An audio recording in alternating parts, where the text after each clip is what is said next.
He just passed away within few days before.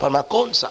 فرمایا وہ آئن جو بلیک سمتھ ہوتے ہیں، آئن کٹنے کا کام کرتے تھے، آئن سے سب کچھ بناتے تھے. جب وہ آئن سے کام کرتے تھے، اذان کی آواز ہوتی تھی اور اپنے ہاتھ میں ہوتا تھا، اگر نیچے ہے تو چھوڑ دیتے تھے، اگر اٹھایا ہے تو پیچھے ڈال کر اسی کام کو چھوڑ کر سیدھے مسجد کی طرف نماز کے لیے چلے جاتے تھے. ایک کام تو یہ کرتے تھے. نہیں آئے 10 کسٹمر پہلے پورا کر لوں، بعد میں چلوں گا. ہم کیا کرتے؟ 10 کسٹمر پھر نہیں آئیں گے. ایسا روزی کا مالک اللہ ہے. تدبیر تو کرنا ہے، یہ اللہ کے حبیب نے فرمایا تدبیر کرو. کوئی گھر بیٹھے منو سلوا آنے والا نہیں ہے. تدبیر کرنا ہے سارے کام کی، لیکن وہی غالب رہے گا جو اللہ چاہے گا. وَمَا تَشَاءُونَ إِلَّا أَن يَشَاءَ اللَّهُ. وہ لوگ بھی چاہتے ہیں لیکن اللہ بھی چاہتا ہے، لیکن اللہ کا چاہا ہوا ہی غالب رہے گا. تم بھی تدبیر کرو، اللہ بھی کرتا ہے لیکن اللہ کی تدبیر غالب ہے. ایک کام تو یہ کیا کرتا تھا نماز کا پابند، یہی کام میرے اور آپ کے آقا جناب محمد رسول اللہ صلی اللہ علیہ وسلم کا تھا. حضرت ام المومنین عائشہ فرماتی رضی اللہ تعالیٰ، she says whenever Prophet صلی اللہ علیہ وسلم was listening اذان، مجھے ایسا لگتا تھا کہ ہم دونوں اجنبی ہیں، جہاں وہ مجھے پہچانتے ہی نہیں ہیں، قوم کا چھوڑ کر سیدھے مسجد میں تشریف لے جاتے تھے. ایسا نہیں یار ابھی 10 منٹ باقی ہے، ابھی 15 منٹ باقی ہے، ابھی آدھا گھنٹہ باقی، بھی نہیں، بعد میں فکر. اسی لیے بخاری شریف میں ہے کہ بندہ دکان میں کام کرتا ہے، تھوڑی تھوڑی دیر میں نماز کا ٹائم دیکھتا ہے کہیں میری نماز نہ چلی جائے. میرے اور آپ کے آقا جناب رسول اللہ صلی اللہ علیہ وسلم فرمایا قیامت کے دن اس کو عرش کے نیچے جگہ نصیب کروں گا. بخاری شریف، عرش کے سائے میں جگہ نصیب. دوسرا کام اس لوہار کا یہ تھا کہ جب کبھی وہ شام میں کام کاج دکان بند کر کے گھر پر آتا تھا تو پھر عبداللہ ابن مبارک رحمت اللہ علیہ کو دیکھتا تھا چھت پر اندھیرے میں نماز پڑھ رہے ہیں، کبھی اوابین میں لگے ہیں، اور کبھی رات میں یہ دیر سے آتا میں دیکھتا تھا کبھی تہجد میں لگے ہوئے ہیں. اللہ اکبر. اس کو دیکھ کر یہ تمنا کیا کرتا تھا یا اللہ کاش کہ میرے پاس بھی اتنی فرصت ہوتی، اتنی ٹائم ہوتا، فرصت ہوتی، اے اللہ میں بھی ایسے ہی نماز پڑھا کرتا تھا. دل کی بات کو اللہ جانتا ہے، دل کی بات کو اللہ جانتا. حرص رکھنا چاہیے، تمنا کرنی چاہیے. ہاں یہ حدیث سے ثابت ہے، نبی اکرم صلی اللہ علیہ وسلم کے پاس صحابہ آئے اور فرمایا یا رسول اللہ صلی اللہ علیہ وسلم فلاں صحابہ مالدار ہے، وہ نماز بھی پڑھتے ہیں، روزہ بھی رکھتے ہیں، پلس زکوٰۃ بھی دیتے ہیں اور عمرہ اور حج بھی کرتے ہیں، ہمارے پاس مال نہیں، ہم نماز تو پڑھتے ہیں، روزہ تو رکھتے ہیں، لیکن we don't have wealth so we cannot go to perform عمرہ and Hajj and we cannot give the charity. یا رسول اللہ صلی اللہ علیہ وسلم وہ ہم سے آگے بڑھ رہے ہیں، ہم سے آگے بڑھ رہے ہیں، کوئی ایسا عمل بتا ہم بھی ان سے آگے بڑھ جائیں. سوال بھی کیسا ہے دیکھ، حرص ہے، حرص. صحیح حدیث ترمذی شریف میں حسن صحیح ہے. یہ کیا کبھی سوچا وہ آگے بڑھ رہے ہیں میں کیوں نہ بڑھوں؟ وہ تمنا ہے. اللہ اچھے کام کی تمنا. ایسا نہیں ہو سکتا 10 لیا تو میں بھی 10 مکان لے لوں، ہے نا، فلاں نے فلاں میں بھی کر لوں. لیکن دین کے بارے میں کوئی تمنا نہیں. اس نے 1 قرآن ختم کیا میں 2 کر لوں، اس نے 4 کیا میں 5 کر لوں. وہ تہجد پڑھ رہا ہے میں کم سے کم عشاء کے بعد ہی تو پڑھ لوں، نہ اٹھ سکوں تو کچھ تو تمنا کریں. اللہ کے حبیب صلی اللہ علیہ وسلم فرمایا ٹھیک ہے ہر نماز کے بعد سبحان اللہ 33 بار، الحمدللہ 33 بار، اللہ اکبر 34 بار، لا الہ الا اللہ 33 بار پڑھ کر تم اللہ سے دعا کرو، اللہ تمہیں ان کی چیریٹی اور حج جیسا عمل نصیب فرمائیں گے. حرص آدمی کرے تو اللہ دینے کے لیے. فرمایا یہ کیا کام کرتے تھے؟ وہ تمنا کرتے تھے کہ مجھے بھی اتنی فرصت مل جائے تو میں بھی ایسی نمازیں پڑھوں. ان دونوں کام کی وجہ سے عبداللہ ابن مبارک فرماتے میں نے دیکھا وہ مجھ سے آگے درجے پر ہے. کہاں وہ بڑے آدمی ہیں.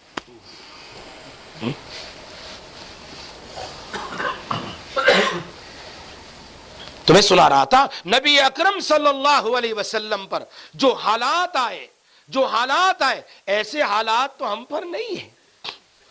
جو حالات ابوبکر صدیق، عمر فاروق، حضرت عثمان، حضرت علی، میں تو کہا کرتا ہوں حضرت عثمان رضی اللہ تعالیٰ عنہ پر جو حالات آئے ہیں مدینہ المنورہ میں، آسمان گر جانا یہ ہلکا ہے. میرے عثمان پر حالات جو آئے اس سے ایسے حالات آئے، ایسے حالات، اور وہ بھی مدینہ المنورہ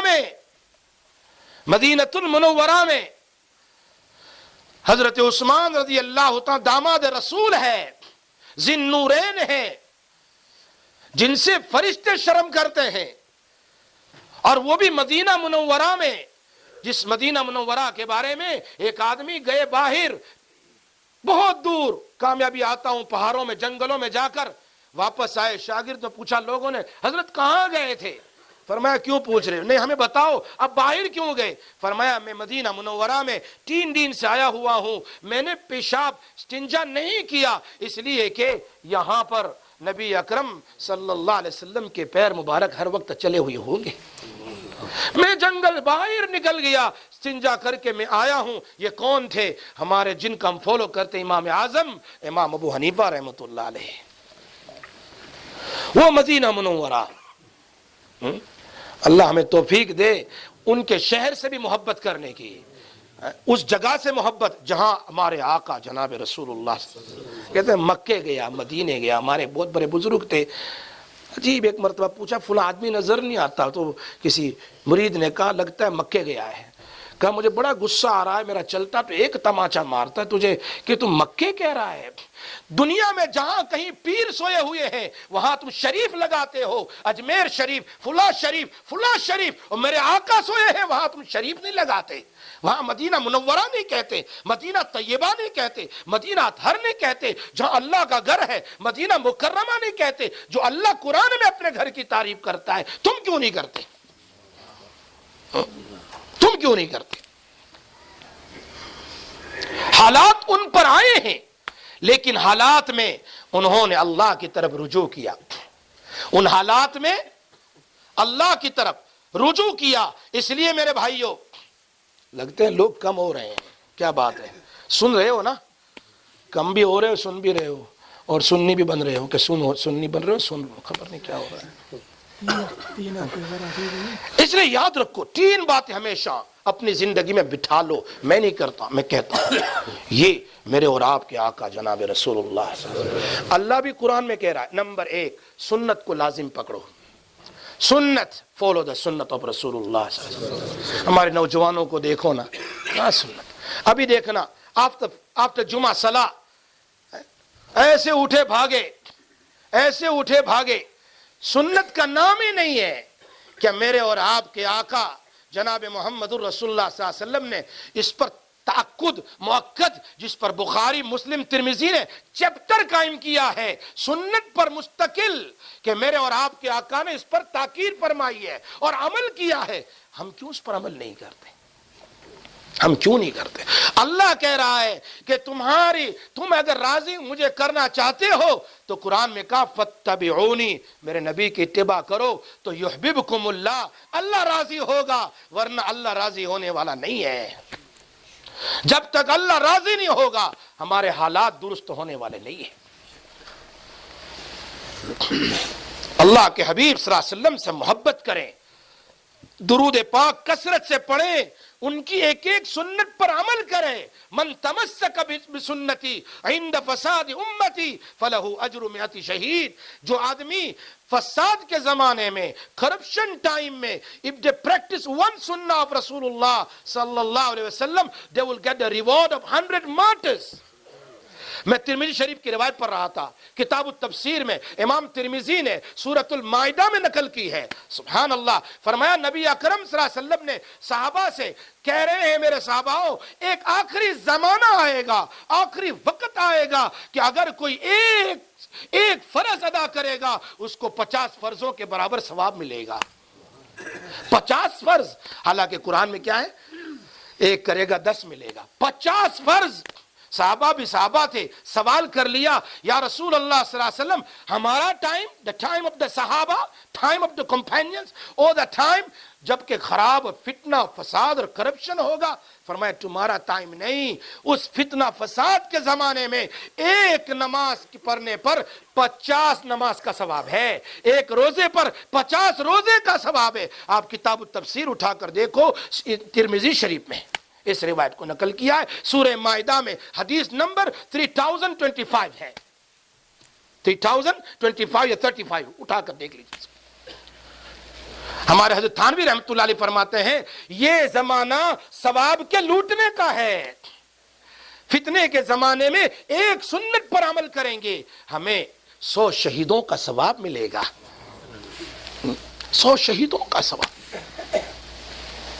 اس لیے ایک کام تو یہ کرے. یہ بہت لمبا موضوع ہے، سنت کیا کیا ملتا ہے سنت پر، سنت کی کیا کیا فضائل ہے، میرے آقا کون ہے جن کی سنت پر چلنے کا حکم دیا، ایک مستقل چیپٹر ہے. دوسرا استغفار کرو، دوسرا استغفار کرو. قرآن کریم بڑا پڑا ہے. من لزم الاستغفار، میرے آقا نے فرمایا من کل ضیق مخرجا ومن کل فرج ہما وَيَرْزُقُهُ مِنْ حَيْثُ لَا يَحْتَسِبُ. استغفار کرو گے تو کیا ملے گا؟ فرمایا ہر پریشانی اللہ آسان کر دیں گے، ہر غموم وریز ڈپریشن اللہ دور کر دے گا، اور انسن پتہ بھی نہیں کہاں سے روزی آئی، اللہ غیب سے روزی عطا فرمائے گا استغفار کے اوپر.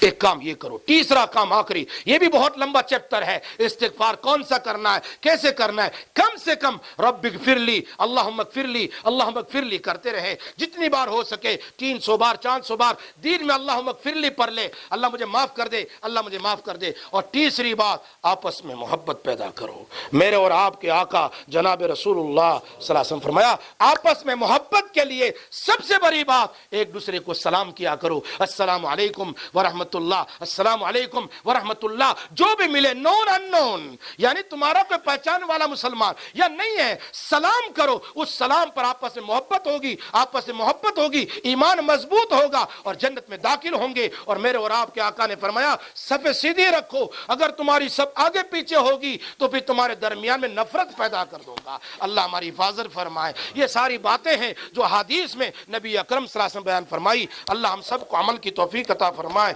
واخر دعوانا ان الحمد للہ رب العالمین.